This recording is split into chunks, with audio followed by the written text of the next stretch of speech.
បាទជំរាបសួរបងបាទជំរាបសួរបាទបងមានឈ្មោះអីដែរបងខ្ញុំឈ្មោះប៊ុនរិទ្ធអូឈ្មោះប៊ុនរិទ្ធបងមានអាយុប៉ុន្មានហើយបងខ្ញុំអាយុ35ឆ្នាំបាទបងចង់ដឹងថាបងនៅទីនេះគេហៅភូមិឃុំអីដែរបងនេះគឺ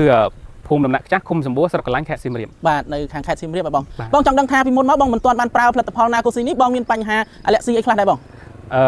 បញ្ហាអាឡែស៊ីច្រមុះហើយនឹងដុសសាច់ច្រមុះបាទបញ្ហាអាឡែស៊ីហើយនឹងដុសសាច់អាឡែអំពងកដុសសាច់ច្រមុះហ្នឹងវាធ្វើទុកមិនដែរបងនិយាយរួមទៅគឺពិបាកខ្លាំងដោយសារវាស្ថានភាពវាច្រើនប៉ុន្តែអ្វីដែលពិបាកខ្លាំងហ្នឹងគឺយើងដេកអត់បានដោយសារតែវាតឹងច្រមុះអញ្ចឹងពិបាកក្នុងការដេកហើយ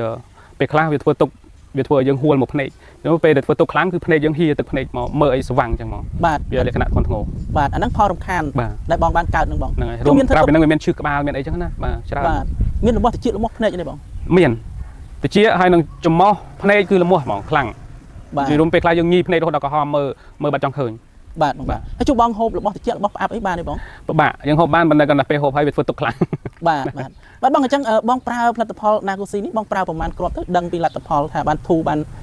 យាយរួមទៅតាមខ្ញុំឆាំមកប្រហែលជាខ្ញុំប្រើបានមួយអាទិត្យ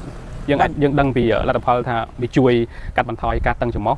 ហើយនឹងការកណ្ដាស់ខ្លាំងរបស់យើងបាទហើយបន្ទាប់មកខ្ញុំក៏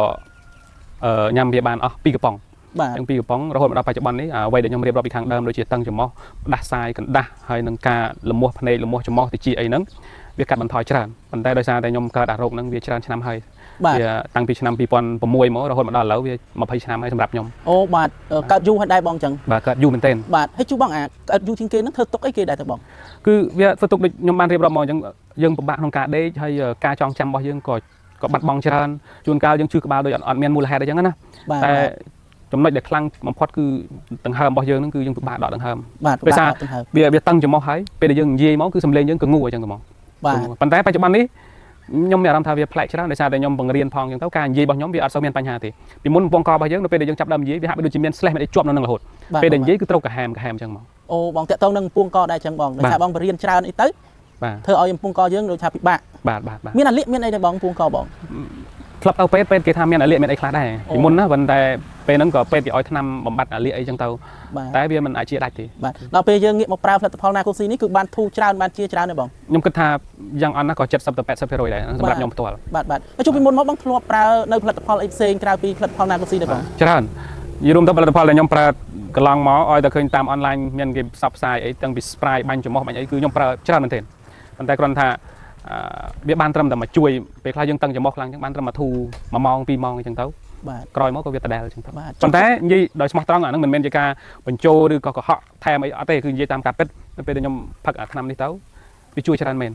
បាទដូចបច្ចុប្បន្ននេះខ្ញុំអាចផឹកទឹកត្រជាក់ទឹកកកឬក៏ភេសជ្ជៈអីដែលត្រជាក់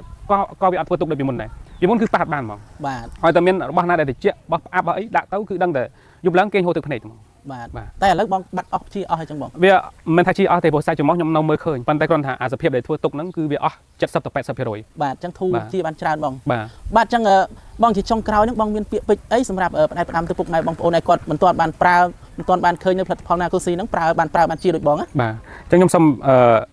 ផ្ដាំដល់បងប្អូនដែលមានអាការៈដូចជាខ្ញុំផ្ទាល់ដូចជាអាការៈអាឡែស៊ីច្រមុះឬក៏ដោះសាច់ច្រមុះអីជាដើមហ្នឹងហើយពីទុកលំបាកផ្សេងបងប្អូនដឹងហើយអញ្ចឹងអាចសាកល្បងប្រើនៅណាកូស៊ីនេះពីព្រោះអីខ្ញុំជាអ្នកដែលកើតផ្ទាល់វា20ឆ្នាំហើយខ្ញុំបរិភោគទៅឃើញថាវាមានប្រសិទ្ធភាពគួរឲ្យកត់សម្គាល់បាទអញ្ចឹងបងបានធូរបានជាច្រើនហើយបងបាទអញ្ចឹងអរគុណច្រើនបងសម្រាប់ការចែករំលែកដល់បងហើយបងអរគុណច្រើនបងបាទអរគុណច្រើន